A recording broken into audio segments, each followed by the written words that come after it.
Hello, everyone, and welcome to the Your Mark on the World show. Our guest today is Sheryle Gillihan. She's the CEO of Causelabs. She's an incredible social entrepreneur running a B corporation.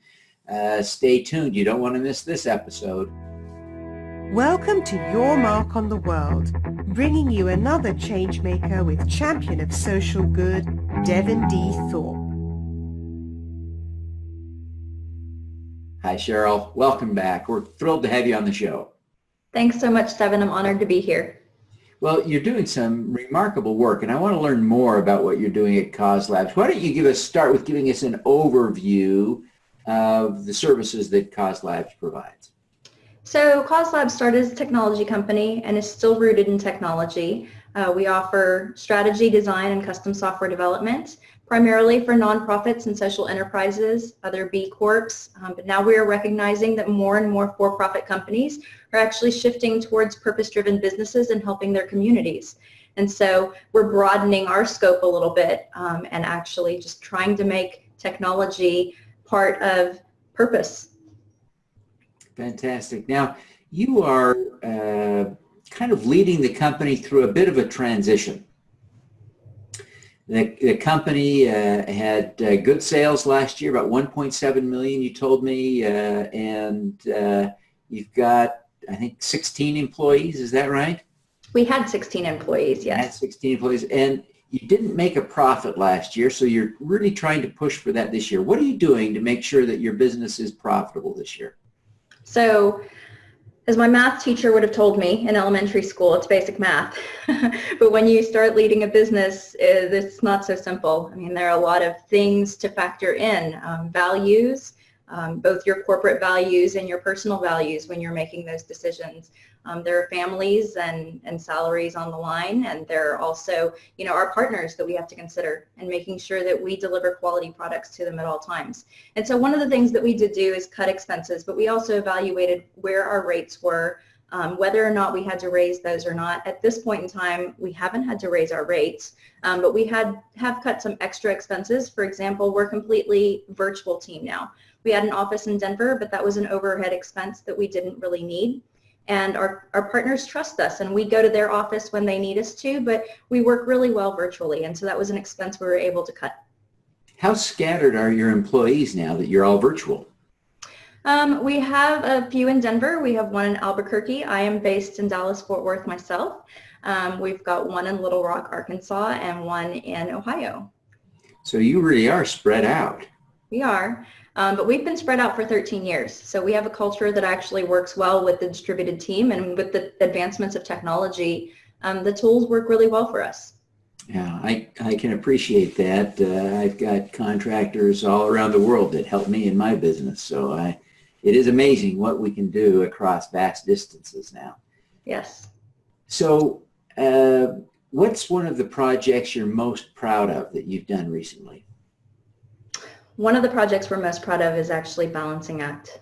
It is with a partner called Engaged Public, and it is not just transparency of public budgets, because that transparency is already there. It's just people don't know how to read all of that data, and we've made it visually appealing and also engaging, and so people can actually log on to that tool if their city has it, see their city budget, and play with the budget themselves. They can move the slider around and say, hey, I really don't want to pay this much in taxes.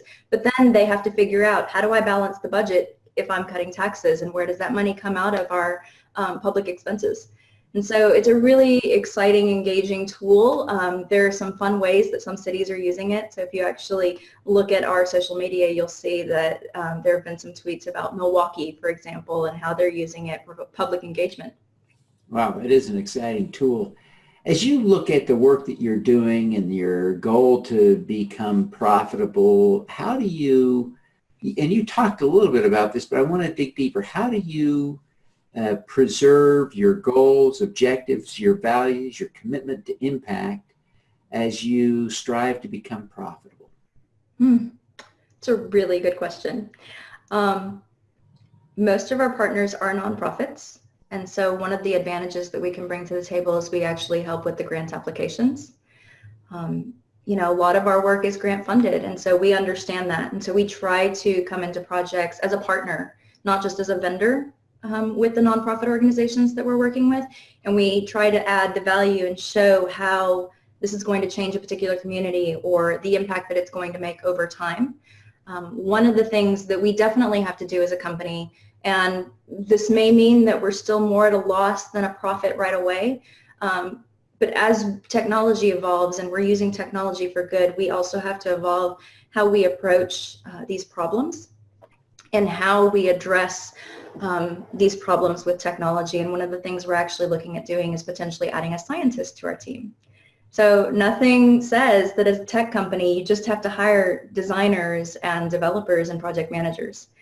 We are looking at systemic problems, and poverty is a major problem. And so we have to look at the neuroscience behind it, the brain science, and figure out why is this continuing to become a larger and larger problem in some cases. I know that it's dropping in some countries, but it's a bigger problem than we want it to be. Yeah, it does appear to be growing in the United States, even as it is shrinking around the world. Mm-hmm. Fascinating approach to begin looking at the science of problems as a way to address to find and develop better solutions. Sheryl, you've been at this for a while now. Tell us a little bit about how you got started with Causelabs. So I joined Causelabs in 2010, actually as a project manager. And one of my first projects, we went to India, and I got to visit an orphanage there in India, and discovered a lot about myself when I returned, because my mother told me stories about my own history and my experience with poverty. And so this just deeply rooted in me that I've come full circle, and I'm finally where I belong, and I'm giving back in the way that I need to be giving back. And so it has put in me, I've always had a passion for service and helping others. And now I understand that passion a little bit more, but it's blended that with technology. And it took me a few years for it to really click. And there were a lot of questions about, is technology where I belong? And it was just really last year when I had the aha moment of, yes, technology is changing the world, and I want to be a part of using that technology for good and making sure that as we adopt technology that we're not losing our humanity too. Yeah, interesting. Now, Sheryl, tell us more about your personal history with poverty. So I didn't learn this story till I was about 30 years old. I remember things, for example, being bathed in a water basin in my front yard, things that I shouldn't remember because I was a toddler at the time. I remember things like only eating fish and rice, and my mother selling bananas just to make ends meet. So I didn't learn until I was in my 30s that I was sponsored by the Pearl S. Buck Foundation. And at 18 months old, I needed medical care, and they actually saved my life. Wow. So yeah, it's through the philanthropy of others that I'm even here today. And so I'm glad to be a part of that for somebody else now. Boy, I guess so. Sheryl, you are, a CEO. You're a powerful entrepreneur. You're making a big difference in the world, and people look up to and admire you.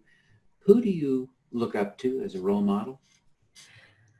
That usually depends on the book I'm reading at the time. I'm inspired by so many people, but the one person that I'm really inspired by right now is Tim Harford. I just finished reading a book called Messy by Tim, and he has another book called Adapt that I'm about to start reading. And throughout the book, there were so many case studies that were just, aha, like, yes, I need to do that. Or I will tell somebody that I know about the book and say, you must read this. There's so many things in there that can transform the way that we think, not just about our businesses, but how we're approaching our critical thinking problems. And in an industry where we're trying to tackle something like poverty, it's been amazing for me. It's been one of those things that has validated and sort of solidified my thinking that, yes, Causelabs needs to have a scientist on the team. There's so much more going on here that we need to understand, and it's not just about the coding or the design. Interesting. I'm guessing that as you think about what motivates you now, a big part is this connection you've recently made to the challenges you had as a child and as an infant. But you chose to start working at Causelabs before you made that connection, if I understand what you've told me. Mm-hmm. Why do you think you were connecting to the work of Causelabs even before you had this epiphany? So I have a background in the Army. I was an Arabic translator. So I have a background in linguistics. And also I did a lot of volunteering, over 10,000 hours of volunteering. Actually won an award for that. And so I was very connected to the social sector already and knew that I wanted to go in that direction. Was actually looking for volunteer management positions and project program management positions when I found Causelabs. I didn't know what a social enterprise was before I found Causelabs. So realizing that you can be for profit for good, and that actually allows you to do more good in the long run if you're able to be sustainable as a business. It was a fascinating thing for me to discover. And so I was drawn to Causelabs because of that model, because I didn't necessarily have to leave a very stable job for something that might not be quite as stable. And also my background in linguistics, my very first project was crowdsourcing a translation project in rural India in a language that wasn't a written language, and that was incredible. Yeah, I imagine so. Well, Sheryl, what is your superpower? So I didn't know what my superpower was, so I actually asked people what my superpower was, and my birthday was just the other day, and my team shared with me what they thought my powers were, and one of them said, "I don't think you've ever met a stranger." And I think that's true. I mean, I walk into a room and I'm just happy to connect and listen to people's stories and learn more about them. I think that's a superpower because not everybody can do that. Even if they're an extrovert, they're not necessarily comfortable. Maybe they're comfortable in their own skin, but they're not necessarily always comfortable approaching somebody new and finding out more about them. Yeah, fascinating. Well, that is a great superpower to have. Well, Sheryl, thank you for taking the time to be with us today. Before you go, tell everyone how they can learn more about Causelabs and connect with you personally. So they can find Causelabs at causelabs.com or at Causelabs on Twitter, and they can find me at Gillihan on Twitter. Fantastic. Well, we wish you every success in making your business stronger, more profitable, and continuing to help others do more good in the world. Thank you so much, Devin. All righty, let's do some good. Thank you for listening. This podcast was recorded via Google Hangouts on Air and is available at youtube.com/Devin Thorpe. Subscribe to this podcast on Stitcher or iTunes by searching for Your Mark on the World. Every weekday, Devin hosts a CEO, celebrity, entrepreneur, or other changemaker here on the Your Mark on the World show to inspire and prepare you to make your mark. Devin is a champion of social good, writing about, advocating for, and advising people who are doing good. He is a Forbes contributor who is a recognized thought leader in social entrepreneurship, impact investing, and crowdfunding. To book Devin as a speaker, visit devinthorpe.com. Learn more about Devin's work at yourmarkontheworld.com.